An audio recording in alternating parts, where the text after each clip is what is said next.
Build show today, we are talking mechanicals, HVAC, and electrical. I've got tips for you on how to get an excellent system, but do it at the best possible cost. Today's build show from one of my project managers' house under construction. Let's get going.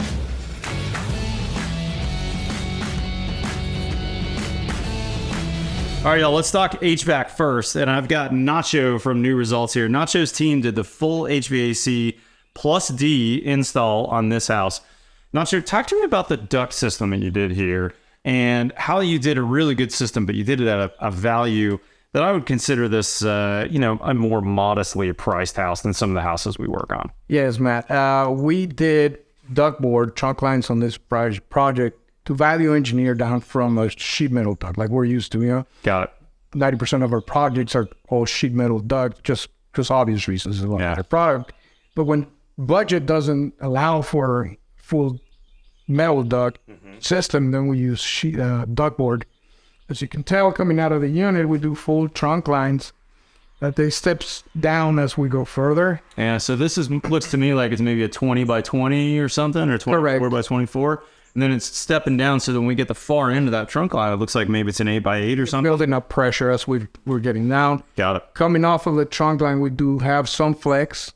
That's just to cut down on the noise. Yeah, it quiets down that airstream. And at the end, you'll notice we have the airtight buckets. They're EPS foam insulated on the exterior. Is that a pre-made bucket, or did you get? That's a pre-made bucket. Okay. We use those most of the time when we don't have anything custom to make. Otherwise, we'll make our own buckets. But the nice thing about those is they allow us to be down at 1 or 2% duct leakage. That's really nice. Yeah, so we're Real tight. a little more upfront, but it's a better product. Got it. So the big thing that I'm hearing from you is that we stepped down from sheet metal to duct board, which certainly saved us big time on overall cost. I mean, that could have been a 30% savings or so on, if not higher, on the overall cost of the job. Correct. Just man hours with sheet metal is, and having to insulate it on top of it just adds to that price. Now, I am noticing, though, Nacho, that there is some sheet metal on the job. I've got a big 8-inch or 10-inch duct right here. What's going on with that? So kitchen hoods, by code, we always have to run those with metal just because of the grease. Possible fire. Possible fire. You do see a wire hanging from that. Yeah, what is that brown wire I'm seeing there? That is for our makeup air system. There's going to be a current sensing transducer. That pretty much is a fancy word for a switch that will sense when the kitchen hood is on. Okay. Open up our makeup air damper. Ooh. So that, makes up the air that we're drawing out so we can actually get the hood to suck the air out. Yeah, this is going to be a pretty tight house. And I did want to mention, too, that Luke and his family are going to be using closed cell foam at the roof line. It could be open cell foam, but either way, all these ducts are within the conditioned space, which allowed us to put those ducts in duct board without the concern that they might get moisture laden. We also have 2 dehumidifiers in this job that we're going to see in a minute. Correct. But let's go up in the mechanical room. I want to actually show these guys from your perspective what that makeup air system looks like. Lead you upstairs. Let's go. Okay, Nacho, beautiful mechanical room, by the way. I got to tell you, this is really, really nice. But here is that makeup air. What's going on here? I see that brown wire coming to this. Yeah, so essentially that brown wire we talked about downstairs brings signal to this mechanical April air electronic damper. Okay. We're going to have a transformer to make it work, but essentially once the kitchen hood starts, you'll open this damper and draw in fresh air or makeup air from the outside. Gotcha. So this 6-inch hard pipe right here is normally going to be off, but then this current sensing device downstairs says, hey, the hood exhaust is on. Go ahead and open the damper. This opens up, and then it looks to me like this is dumping into the return side. It goes into a return, so we're able to filter that makeup air through our April air. It's a Modular 16 filter. Ooh, that's nice. Look at that big boy. We're also... So this is a big pleated media filter. And I like these because they're not that expensive. And you only have to change this filter like once a year. Is that right? Well, I like to see them change once a quarter. Okay. But a little more often. They could last a lot longer. Gotcha. But they're pretty simple to change. And you can even get them in the mail these days because that one actually folds down like an accordion. Yeah, super easy to change out for the homeowner. Okay, so in this house, we've got a Mitsubishi system, and it's interesting. You've got a American Standard Mitsubishi logo. If you don't realize, Mitsubishi, American Standard, and Trane have a partnership. for distributing equipment. So this is a Mitsubishi unit that you can get through any American Standard and Train dealer. I think of this, or a lot of people think of this as kind of Ferrari grade or expensive equipment. What's your estimation of cost? Ferrari type quality is built into these units, but they're not as expensive as one would imagine. Is that right? Okay. Yeah, Good to so know. we're about the same size.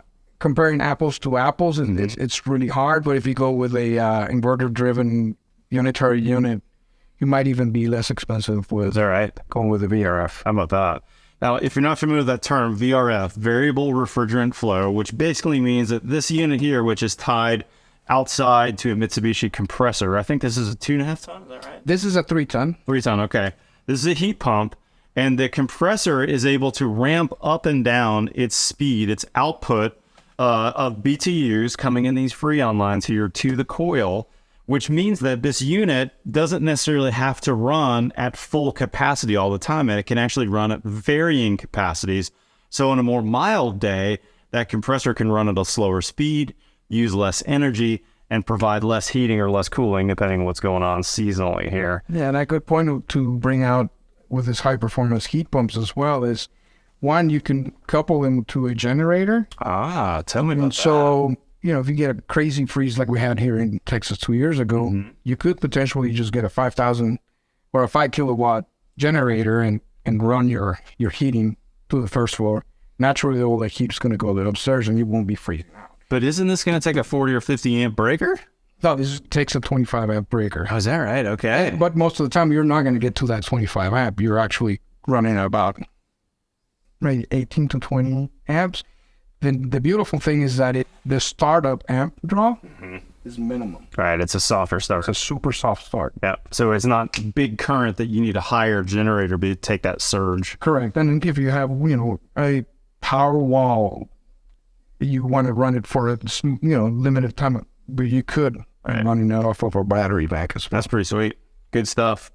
Nacho, tell me about this awesome, I'm not usually excited about drain pipes, but I got to say, this is one of the cleanest, nicest condensate lines I've ever seen. Will you walk me through what you did here? Sure. So if we all know air conditioners draw out humidity. We got to send it somewhere. Yep. We got a float switch here at the unit. For redundancy, we also have another one at the pan. So either one of them trips, the system will shut off. Yep.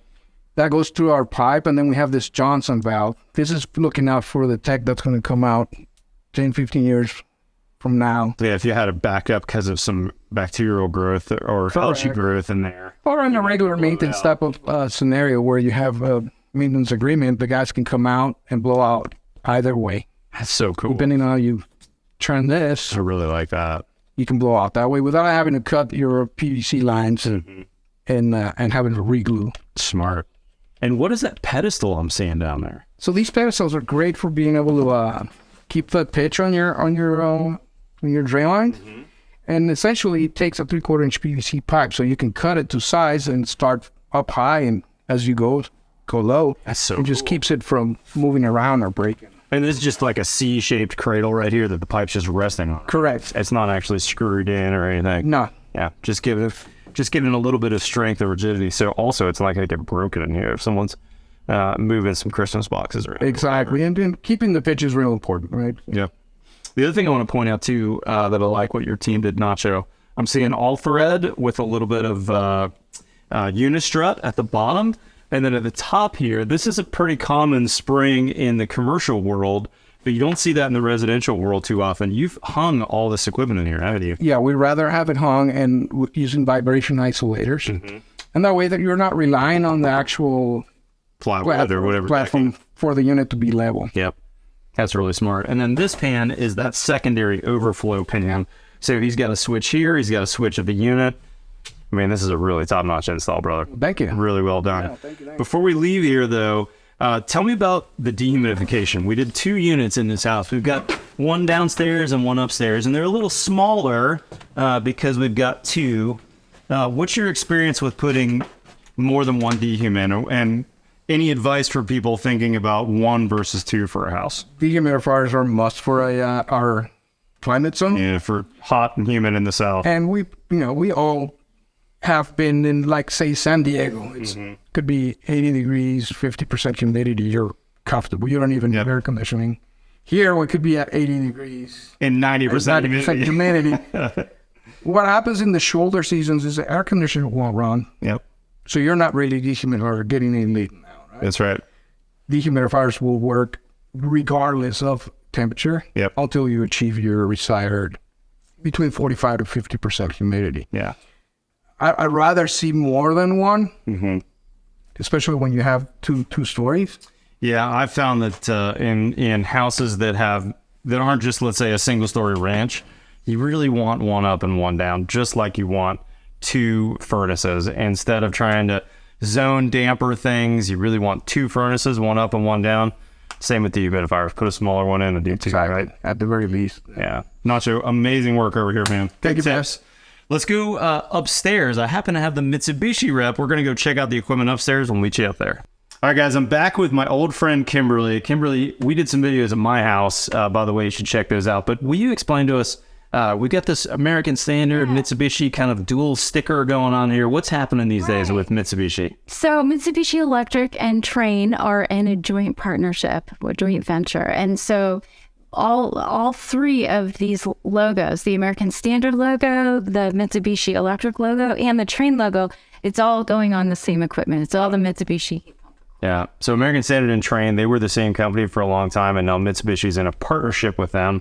So you can get this equipment at any Trane American Standard dealer. But as we think about a really good system on a budget, one of the things that I think is interesting is that Nacho and his team at New Results did not put heat strips in this system. Right. Talk to me about savings from not having to do heat strips, and talk to me about, potential downsides of that. Like with these clients, if it got real cold out, not having enough heat out of this heat pump, not having heat strips. So some of the savings is up front in your electrical costs. So you can have a much smaller panel. You're not running, an extra... That big fat wire. And having to have another circuit out at your breaker. So that's the first savings. And then also just in operation, because heat strips, the most you're going to get out of a heat strip, it's like 100% efficient, but that's it. Whereas these systems are running 2-3 times as efficiently or higher. And so to answer your question about, is there a downside to it? There's no downside to it as long as you've properly sized your equipment. They're my favorite topic, load calculations and sizing, right? But if you've done that and you've ensured that at your design temperature, this system is properly sized, safe for cooling, for heating, then you're not going to have any problem. So Corbett Lunsford helped us design the load calcs for this, and he calculated we needed 1.5 tons for this upstairs of this 3,000 square foot house. Talk to me about the outside unit and what kind of temperatures we'd expect to see the full 1.5 tons of heat coming out of this unit. Right. So or cooling, for that matter. Okay. Well, so for our heating design temperature here in Austin, it's about 32 degrees. So at that temperature, you're going to get full capacity out of these systems. Okay, so even when it's freezing outside, literally no problem. We're still getting full capacity out. No problem. At what temperature would that capacity diminish? So another rated point, so we have these rated temperatures that go into all of the specifications you'll see when you look at catalogs for systems. You've got a 47 degree and then a 17 degree point. So let's use 17. So 17 degrees Fahrenheit, you'll get something like 70 to 80% capacity out of a system like this. So, so Nacho has told us that in our Snowvid or Snowpocalypse event, when we were hitting, teens, very low double digits and single digit numbers, his clients had these non-hyperheat, so non-cold climate heat pump systems installed, they were still able to keep their homes at, a comfortable 60 degrees. So you don't get your full capacity, but even in those sorts of extreme conditions, the systems were delivering excellent. So just to be nerdy on this house, this is an 18,000 BTU. So 70% of that would be just a hair over 12,000. So we're gonna be derated a little bit if it's 17 out. But we're still getting heat out of this. It's not like it's not producing any heat. Right. But this isn't a hyperheat system in particular. You have another technology that people in Minnesota and Boston and all these other cold climates can even do better than that, right? That's right. Yeah. So I wanted to mention that too. So we have a whole another line that's called our hyperheat system. So those are cold climate heat pumps, and they're specially designed to maintain 100% capacity down to very low temperature. So we've got systems that can maintain 100% capacity all the way down to -5. Holy cow. Yeah. So even when what we were calling this cyclone bomb. Yeah. That we just had over Christmas.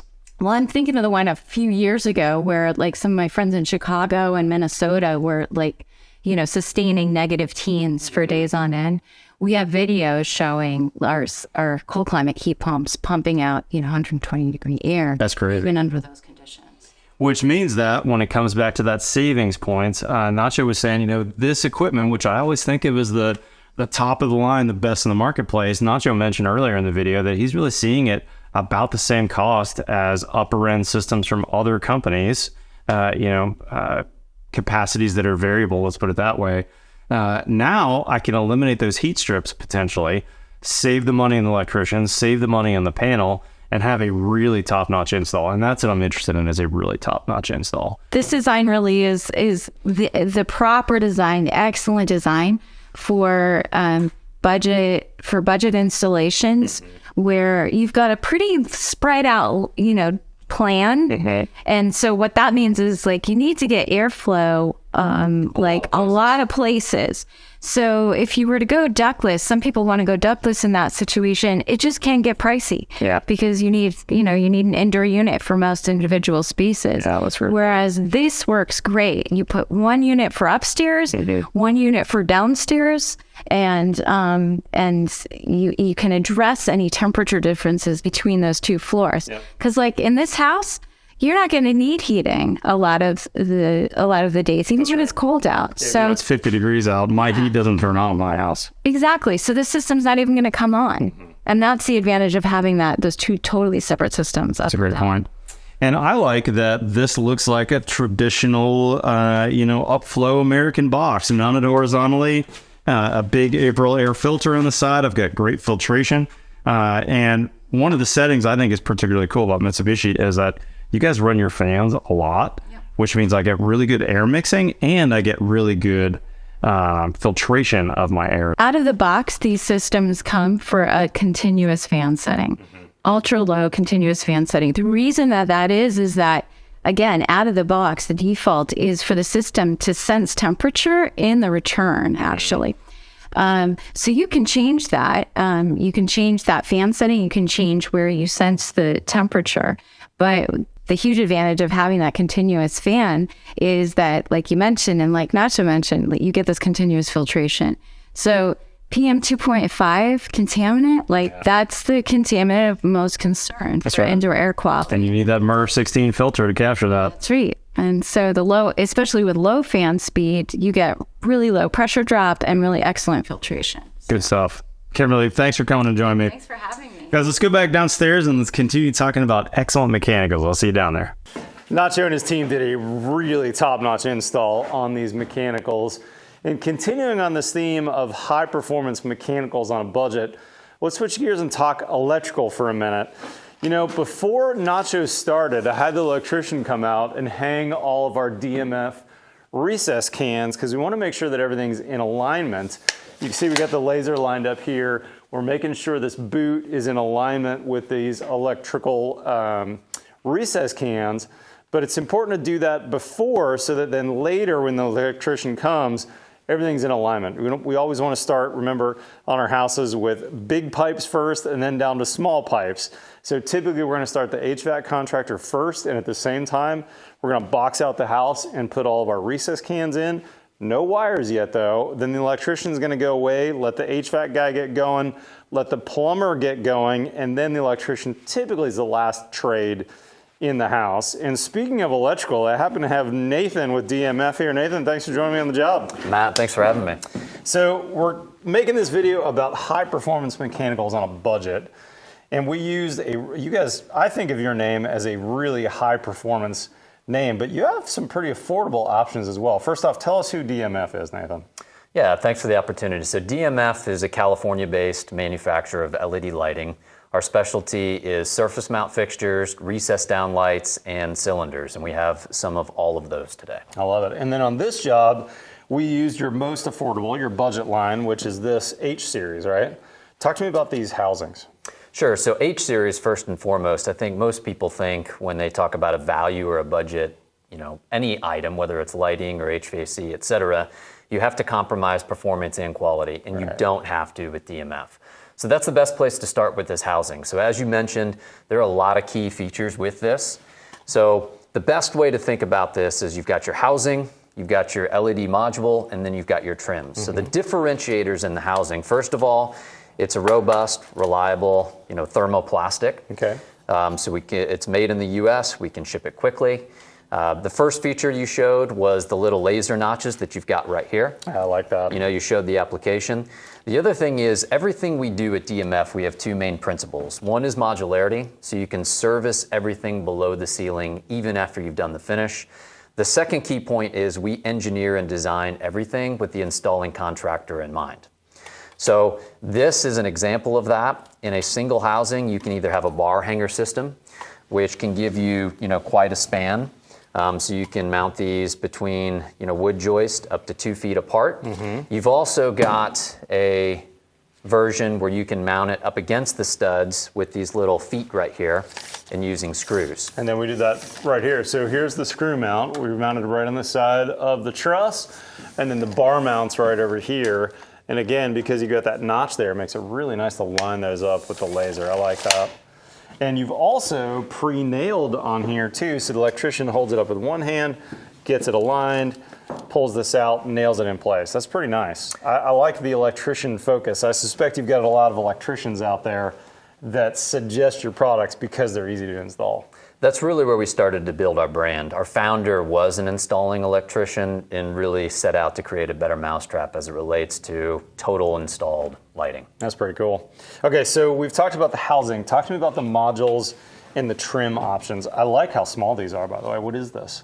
So this is actually a 4-inch aperture, a true 4-inch aperture. That's nice. And the H series line also comes in a 3-inch aperture. Small. So more and more there's a race to make your apertures as small as possible. So the light source almost disappears and you only get the effect of the lighting. Yeah, I like that. And you've got a module plugged in here for a little demo purposes. I'm noticing that this thing looks pretty warm on that dim setting, doesn't it? It does. So Matt, again, you're not sacrificing on performance here. So the H series module is pretty phenomenal. We're very proud of it. So one of the things that you've got on the back is you actually have a field selectable lumen switch. Oh, sweet. So you've got the ability to go between 350 lumens all the way up to 1,000. Okay. Let's say. And is that the biggest lumen size you make for this H series? It is. So this caps out at 1,000. Okay. That's Absolutely. still a lot of lumens. It is. So 1,000 delivered lumens. You've also got a lot of features built into this. So the selectable lumen switch. Also, warm dim is as a standard, and this dims down to 5%. Now, when you get down to about 50%, that's when the warm dimming curve kicks in. And the low end Kelvin temperature is 2,200. Yeah, that's nice. Feels like candlelight almost at 2,200, doesn't it? And that's the goal. That's essentially what we were chasing was the MR16 halogen lamp. As if it was an incandescent bulb, but it's not. Perfect. That's exactly right. Makes sense. That we all grew up with and still have that nostalgia for today, right? That's right. Well, that's the thing is everybody wants the efficiency of LED lighting and the durability of it. But a lot of what turned people off to LED lighting is really the dimming curve and the way that the light looks, both from a color temperature and a dimming performance. And you don't have to sacrifice that now with a lot of the premium LED lighting that's on the market. Yeah, that's nice. I like these trims. Talk to me about the trim options you've got here. Yeah, so again, in the H series line, it is a value line. But the only thing you're sacrificing is options. So with the H series line, you've got a durable die-cast aluminum trim. That's nice. Very durable, very that. nice. It feels robust. It feels good. The other thing is it comes in square, it comes in round. You've got a recessed look, and you've also got a flush mount look. Yes, So- a little bit of everything. Lots of different options, and you can get it in any color you want as long as you choose white. Talk to me about price. We're talking about the value-oriented mechanicals on this video. Where do we land on these guys? So to the homeowner, retail is going to be under $100 Okay. on this. Yeah. And for the installing contractor, we go to market through traditional electrical distribution. So contractors should go to their local supply house where they buy all their electrical goods, and a lot of them actually stock it in their local markets. Yeah, makes sense. So, my electrician's buying from Elliott Supply here locally. He can buy all this through Elliott Supply. Absolutely. I know we're not talking value here. We're upgrading to your next line, but I'm curious, tell us a little bit more about this M series, because this housing looks really beefy. We've gone now from thermoplastic to aluminum, it feels like. Is that right? Absolutely, yes. So we make them in aluminum. We also make them in steel. So any of your followers dabble in commercial, we do make them in a steel fire-rated housing as well. assembly. But the M series is really a genius system. It is modular, just like the H series. But the first thing that you notice here is the size. So it's a single person install. A lot of the recessed housings are big, they're bulky. You've got to get up on the housing. One laborer has to hold it and position it where the other one's using the screw gun. You don't have to do that with this housing. This feels pretty light, maybe 1.5 pounds or so, a pound? Yeah, less than 2 pounds. Not bad at all. So you could easily hold that up, screw that home. And by the way, all the screws are pre-drilled in the housing, shall we say. So everything's all there and ready to go. And then it looks like you've got a depth screw as well. Talk to me about depth, because that's one of the issues when we're doing custom homes is, we may figure out later, oh shoot, we're going to go to a 3/4 inch wood ceiling here on top of my 5/8 drywall that I don't know about ahead of time. How do you guys handle that kind of stuff? Yeah, it's a good question, Matt. So again, one of the things that you've got here is you kind of have a single quiver weapon, as if you will, in a housing. You've got knockouts on both the sides and on the top. And as you mentioned, you've got the horizontal adjustment here.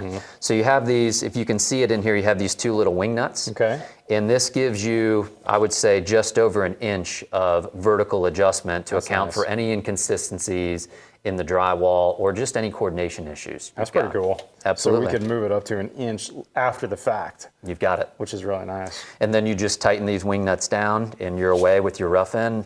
And then once you get the horizontal adjustment, there's 2 pre-threaded screws here. You just use your screw gun, lock those down, and then you're done. That's really nice. Now, what are we talking price point here? This is not your value-oriented line. This is kind of your medium line for you guys, right? In terms of cost? As it relates to the DMF line, yes, it is kind of the medium, but as it relates to the rest of the market, I would say it's still a value fixture. Yeah. So you've got a premium, true recessed downlight, retail price under $200. That's pretty good. Absolutely. I put a lot of $400 and $500 cans in before that get real pricey. So with all those features to be at that price point, that's still a good value.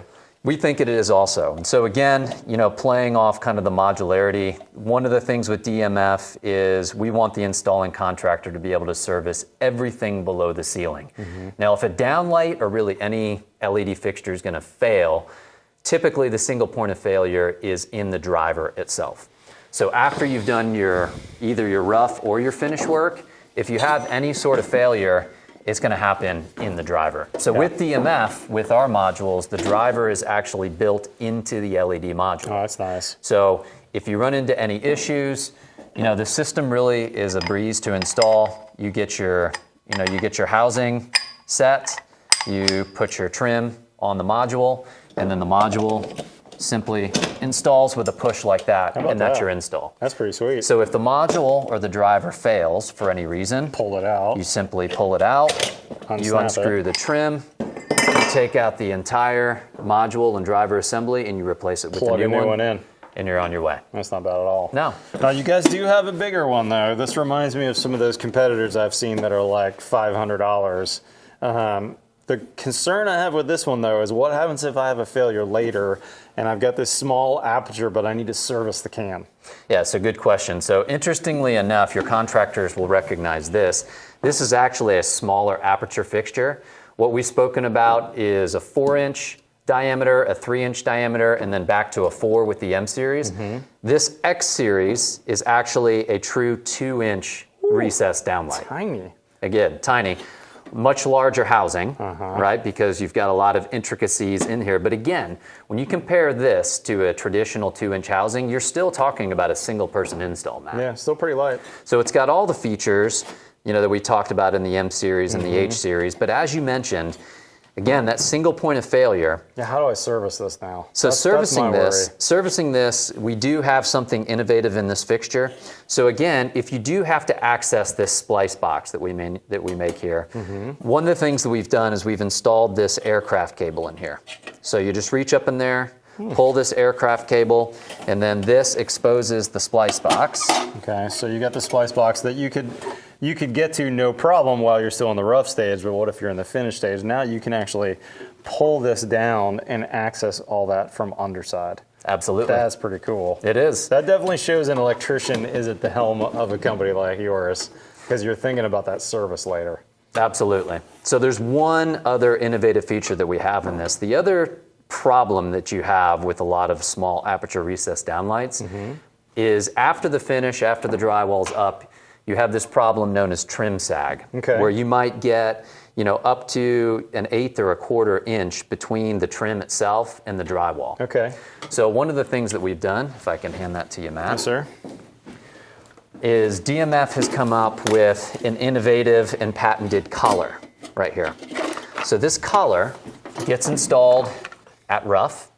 Once you lay your drywall on top of this fixture, this collar has serrated teeth. It's grooved right here. So you lay your drywall flat against here. You push your collar down flush against the drywall. You've got a dust cap that you can make small adjustments, and the teeth will eat into the drywall That's itself. awesome. How cool is that? And then you're going to leave that dust cap in too to keep the drywall guy from spraying texture in there or whatever, right? That's right. That's right. So then once you're ready to come back and do your finish work, this collar stays put, and then you're going to take your module, and you're going to take your trim, your 2-inch trim. So it's a very similar install as what we saw on the H series and on the M series. And then your dust cap comes out. We're going to pull the dust cap out. You're going to fish your quick connect here. We're going to connect And it's that got a up. 6-pin quick connect. You're going to install this quickly. I bet the electricians do like that. And Holy this, cow, that's fast. This goes all the way through your collar, and you've got an install. So again, on that pretty single cool. point of failure, you've got an integrated driver in here. You just take off the trim, replace the module, And you get to it all right there. and you're on your way. That's pretty sweet. And by the way, if you're really not interested in value and you want to spend a few more bucks, you can also do their mud-in options as well, because there's a lot of architects who like the mud-ins. I'm not a fan of them personally because they're really fussy, but I know a lot of architects like these. They do. A lot of homeowners do also, right? So again, in that theme of making the aperture as small as possible and not seeing the actual light source, eliminating glare, with both the M series and the X series, you have an array of different trim options. You've got wall washes, you've got, beveled trim, you've got parabolics, we've got square as well in both the M series and the X series and the H series. You've got pinhole trims. And then again, we talked about value in the H series. The only thing that you're giving up there is choices. It comes in white finish. M series and X series, you've got white, you've got bronze, you've got black, you've got custom colors, pinhole trim, wall Tons of wash, options. etc. Tons of options. Nathan, it sounds to me like if someone watching this is interested in DMF, they really should be talking about this to their electrician who's actually going to supply all these materials to your job sites, right? Absolutely. And we offer lots of education. We actually have an in-house studio in Carson with regular trainings, installation trainings, specifier trainings.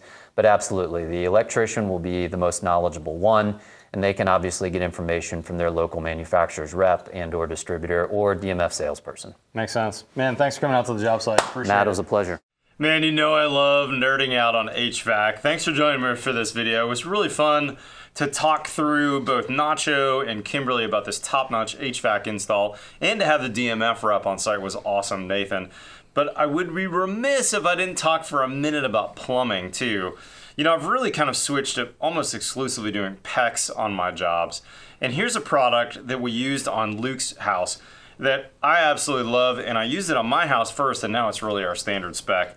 This is a MODA box. This is, I think it stands for Modular Supply Box System from Odie. And this is a really nice find. Here's the deal. They make them in all kinds of flavors and varieties. You can get them either with copper stub outs, with PEX stub outs, or with push to connect, which by the way, Luke did on his house so that he could plumb a lot of his house himself. But check this out. This modular box system has these wings that you can add on here so that really you can mount this box anywhere you want in the field. Either we could slam it up tight against the stud, or we can add these wings on the side that are a, I guess you'd call it a nailing flange basically. And now I can mount this anywhere I want to in the wall. They make them in all different flavors and varieties. I use these for everything at my house, including this. You might actually not know about this. This is an air admittance valve, which is a real problem solver. Now be careful, they're not accepted by plumbing code everywhere, but let's say you've got an island that you need to vent and there's no easy way to vent it. This is a fantastic way to do it. This air admittance valve is a one-way valve. Odie calls it a shore vent. And you can mount that in a Moda box as well. And by the way, check this out. For construction, here's your hard cap that doesn't get glued on, but actually makes a tight airtight seal, but it's removable. You could then take the plastic off, put your air admittance valve on, and then check this out. They've got a vented cover you can use as well. So that could be in your wall somewhere. In a place that wouldn't be accessible for a roof penetration. Some jurisdictions will let you get away with just one roof penetration, and then you could use this in some remote part of the house for a remodel, that sort of thing. Of course, you got to check with your licensed plumber and your local jurisdictions, but this can be a real problem solver. So check out the Odie Moda system. I'll put in a link in the description. Big thanks to Luke for letting us use his house for these videos. Really appreciated the experts coming on with me today. Guys, if you're not currently a subscriber, hit that subscribe button below. You know, we've got new content here every Tuesday and every Friday. And oh, by the way, on our website, buildshownetwork.com, we actually have like 12 new videos a week, more than 2 new videos a day from all our contributors. And starting next week, we've got 5 days of content just for the week from the International Builder Show. That being said, follow me on TikTok or Instagram. Otherwise, I'll see you next time on The Build Show.